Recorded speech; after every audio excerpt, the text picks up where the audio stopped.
बिस्मिल्लाहिर्रहमानिर्रहीम। In this video we will discuss the GPS जो है ये मोस्टली जो है इन्फेक्शन के बाद जब बॉडी में एंटीबॉडीज़ बनती हैं वो एंटीबॉडीज़ अपने ऑन सिस्टम को जो है वो डैमेज कर रही होती हैं। इसमें क्या होगा कि अगर फॉर एग्जांपल कैम्पेलोबैक्टर जो जेनाई का इन्फेक्शन हो गया, इसकी एंटीबॉडीज़ जो है अपने ही नर्वस सिस्टम को डीमाइलिनेट कर देती हैं। ठीक है, और इसमें क्या होता है, सेंडिंग पैरालिसिस बहुत ज़्यादा कॉमन है। इसकी पैथोजेनेसिस जो मैंने आपको ऑलरेडी बताई है, इसमें क्रॉस रिएक्शन होता है एंटीबॉडीज़ का with the ganglionocyte in the peripheral nervous system. इसमें anti-GM1 एंटीबॉडीज़ आपको मिलेंगी।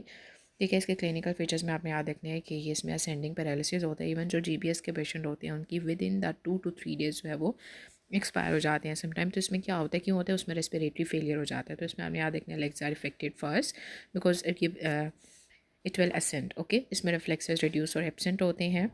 डिस्टर्ब पेरेस्थीसिया हो सकता है, रेस्पिरेटरी मसल वीकनेस होगी। Next it's very important MCQ जैसा Miller Fisher syndrome. Miller Fisher syndrome जो होता है वो जीबीएस का वेरिएंट होता है। ठीक है, it's very very important MCQ. इसमें ऑफ्थेल्मोप्लेजिया, ए रिफ्लेक्सिया और एटेक्सिया होगा। दूसरा इसमें आपने याद रखना है कि इसमें आइज़ जो है ना, आई की मसल ज़्यादा इफेक्टेड होते हैं। उसमें मैंने लेग्स के देखा था, इसमें डिसेंडिंग होता है और इसमें असेंडिंग होता था। इसमें anti-GQ1 एंटीबॉडीज़ होती हैं और उसके अंदर anti-GM1 एंटीबॉडीज़ होती थी। ओके, इसमें भी फिर उन्होंने सारा सब कुछ वही बताया हुआ है। कॉम्प्लिकेशन इसमें बता दी, trouble swelling, swallowing, arrhythmia, trouble breathing, urinary retention, constipation वगैरह। अब इसका गोल क्या होता है, ट्रीटमेंट इसका ऐसा कोई क्योर नहीं है। आपने जो है वो प्लाज्मा फेरेसिस करनी होती है, आप इम्यूनोग्लोबुलिन देते हो। ठीक है, थेरेपी रेस्पिरेटरी फंक्शन को आपने असेस करना होता है, डीवीटी के लिए प्रोफाइलेक्सिक ट्रीटमेंट देते हैं। इन्वेस्टिगेशन आप लंबर पंक्चर करवाते हो, उसमें एल्ब्यूमिनोसाइटोलॉजिकल डिसोसिएशन मिलती है। Raise in the protein with the normal white blood cell count और कंडक्शन स्टडीज़ करवाते हो। डिक्रीज मोटर कंडक्शन होगी, मोटर लेटेंसी बढ़ती है और एफ वेव लेटेंसी भी ज़्यादा हो जाएगी। ठीक है, next we will see is the migraine. Migraine without the is the most common. अब बच्चों में जब भी आता है ना कि प्राइमरी हेडेक कौन सा होता है, तो वो माइग्रेन होता है। इसमें ए बी सी देखो, अगर 5 attacks fulfilling the feature B to D like headache attacking the lasting 4 to 72 और headache at least 2 of the following feature जैसे bilateral, unilateral, pulsating quality, moderate to severe intensity, aggravate होता है by the routine physical activity, at least one of the जैसे nausea, vomiting, photophobia वगैरह हो गया। ठीक है, फोनोफोबिया। एक्यूट मैनेजमेंट इसमें आइबुप्रोफेन होता है, ये ज़्यादा इफेक्टिव होती है दैन द पैरासीटामोल बच्चों में फॉर द पीडियाट्रिक माइग्रेन। इसमें जीकेएस रिकमेंड करते हैं कि ट्रिप्टोफैन जो है वो यूज़ कर सकते हैं जो 12 साल से ज़्यादा बड़े बच्चे हों। सुमाट्रिप्टन नेजल स्प्रे आजकल आ गई है, ओनली ट्रिप्टन है जो कि एफिकेसी अच्छी है जिसकी, and is poorly tolerated by the young people who don't like the taste in the back of the throat. Okay, next migraine is a complex neurological disorder with attacking होता है, debilitating head pain है, sensory sensitivities है, GIT upset हो सकता है। Migraine के symptom क्या आते हैं, थ्रॉपिंग और पल्सेटिंग पेन होगी। ठीक है, वही सब चीज़ें जो मैं आपको ऑलरेडी बता चुकी हूँ। Next is the Friedrich ataxia. Friedrich ataxia में क्या होता है कि ये हेरेडिटरी होता है, ये ऑटोसोमल रिसेसिव होता है। इसमें tri nucleotide repeat disorder characterize by the GEA repeat होती है। कौन सी, 25 इसकी पोजीशन होती है। और क्रोमोसोम कौन सा होता है, 9, जिसे फ्रेटेक्सिन बोलते हैं। टिपिकली जिसकी 10 से 15 ईयर होती है। इसमें गेट एटेक्सिया, काइफोस्कोलियोसिस होता है, ये मोस्ट कॉमन फीचर्स होते हैं, गेट एटेक्सिया और काइफोस्कोलियोसिस। न्यूरोलॉजिकल फीचर के अंदर आप एसी वैसे याद रख सकते हो, जिसमें एब्सेंट जाकोगे, cerebral ataxia, optic atrophy, spinocerebral tract degeneration होती है। अदर फीचर के अंदर क्या होगा, इसमें हुक्म आपने याद रखना होता है, हुक्म mean hypertrophic obstructive cardiomyopathy, diabetes mellitus, high arch palate हो सकता है। अब इसमें फेड्रिक एटेक्सिया में cerebral optic atrophy, absent jerk, spinocerebellar degeneration होती है। ठीक है, ये मोस्ट कॉमन फॉर्म होती है इनहेरिटेड एटेक्सिया की। ऑटोसोमल रिसेसिव होते हैं, अनस्टेबल म्यूटेशन होती है ऑन द क्रोमोसोम 13। ठीक है, यहाँ पे ये उन्होंने अनस्टेबल बताया हुआ है। इसमें भी न्यूरोनल ज़्यादातर इफेक्ट जो होते हैं वो न्यूरोनल, हार्ट और पेंक्रियाटिक सेल। इसमें से सच और डायग्नोसिस देख लो, इसमें जेनेटिक टेस्टिंग, एमआरआई करती हैं, ट्रीटमेंट इसका फिजिकल थेरेपी है। Next will see is the respiratory system. Next first of all will discuss the CNS in the next, या इसी में ही कर लेते हैं। Now will discuss the respiratory system.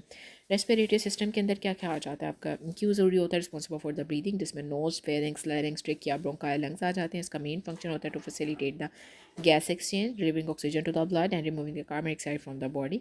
उसमें साइनोसाइटिस क्या होता है कि जब भी साइनसिस का इन्फेक्शन या इन्फ्लेमेशन हो जाती है, then it's called as a sinusitis. में इन्फेक्शन होगा, टेम्परेचर, नेजल में कोजा, रनी नोज़ होता है, nasal congestion, itchy nose, facial pain वगैरह हो सकती है। Next, what is a sinus infection? I already told you, nasal cavities become swollen and inflamed. ये acute or chronic हो सकता है, इसमें blockage in your nose, a cold that does not go away or gets even worse, and congestion, cough, headache, sinus pressure, fever cough वगैरह हो सकते हैं। इसमें acute sinusitis less than 4 week होगा, सब एक्यूट साइनोसाइटिस 4 से 12 हो सकते हैं, क्रॉनिक के अंदर 12 वीक से ज़्यादा। इसमें क्लिनिकल मैनिफेस्टेशन के अंदर रेस्पिरेटरी ट्रैक इन्फेक्शन के सिम्टम्स आएंगे जो कि लॉन्गर दैन 7 to 10 days होगा। डे टाइम कफ, राइनोरिया वगैरह हो सकता है। अदर कॉमन साइन में nasal congestion, low grade fever, otitis media, irritability आएगा। सब एक्यूट जो है इसमें साइन और सिम्टम्स जो है ना बिटवीन 30 to 90 days होते हैं, क्रॉनिक के अंदर जो है वो लॉन्गर दैन 90 days होते हैं। ठीक है, नेक्स्ट इज़ द कॉजेज़। इसमें एच इन्फ्लुएंजा है, स्टेप्टोकोकस सबसे ज़्यादा, स्टेप्टोकोकस नमूनिया, फिर एच इन्फ्लुएंजा, फिर पायोजेंस और ओएस वगैरह आ जाते हैं।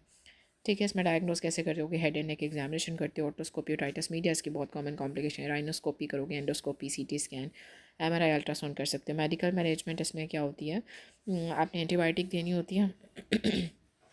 आप जब फिजिकल एग्जामिनेशन करोगे उसके अकॉर्डिंग फिर ट्रीट करते हो फॉर 10 to 14 days और for 1 week।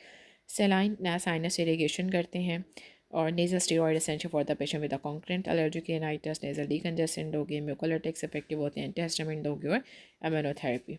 Next is the surgical managers में क्या होती है, एडोनेक्टेक्टमी करते हैं, एंडोस्कोपिक साइनस सर्जरी करते हैं, बलून साइनोप्लास्टी करते हैं और फिर सर्जरी करेंगे। नेक्स्ट स्पॉटिव मैनेजमेंट, इसमें क्या होता है कि आपने जिस भी वजह से वो एग्रावेट हो रहा है, कैफीन, चॉकलेट वगैरह ये उससे एलिमिनेट कर देते हैं। ठीक है, पेशेंट को कहते हैं आफ्टर द मील स्पाइनी लेटना, no food should be consume for the 2 hours।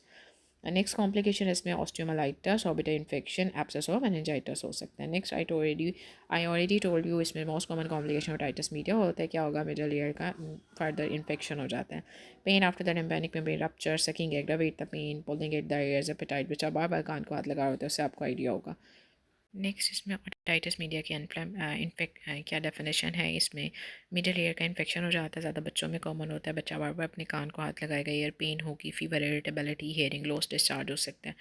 ठीक है, respect pre maturity, low birth weight, male gender हो सकते हैं, रेस्पिरेटरी ट्रैक इन्फेक्शन, रिकरेंट में गर्ड हो सकता है, fall of winter season, bacterial में आपने स्ट्रेप्टोकोकस निमोनिया, एच इन्फ्लुएंजा, मोरेक्सेला अच्छे से याद रखोगे, वायरल के अंदर रेस्पिरेटरी सिंसिटियल याद रखेंगे, कोरोना, एडिनो।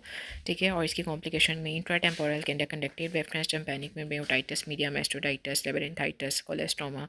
ठीक है, फेशियल नर्व पाल्सी हो सकती है, इंट्राक्रेनियल में मेनिंजाइटिस, एम्पायमा एब्सेस। ठीक है, थ्रोम्बोसिस हो सकती है, ओटिटिक जो है हाइड्रोकेफेलस हो सकता है, अदर के अंदर febrile conveyor, bacteria, septic arthritis वगैरह हो सकता है। और डाइटिस मीडिया के अंदर ऐसा वैसे हम अगर ज़्यादा स्वेयर नहीं है तो आप एंटीबायोटिक नहीं दोगे। जैसे अगर 2 ईयर से कम है, बायलेटरल है, डिस्चार्ज आ रहा है, देन आप चॉइस ऑफ एंटीबायोटिक अमॉक्सिसिलिन होती है। ठीक है, मोस्ट कॉमन बैक्टीरिया जो है वो एच इन्फ्लुएंजा, मोरेक्सेला, स्ट्रेप्टोकोकस निमोनिया, पायोजन हो सकते हैं। अगर किसी को पेनिसिलिन की एलर्जी है देन आप एरिथ्रोमाइसिन, क्लेरिथ्रोमाइसिन देती है और 5 days एंटीबायोटिक जो होती है ना वो सफिशिएंट होती है।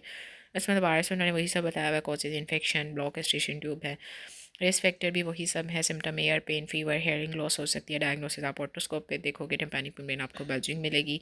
ट्रीटमेंट पेन रिलीफ, एंटीबायोटिक्स वगैरह देते हैं हम। ठीक है, the next video we will discuss that stridor. Till now if you have any question you can ask me.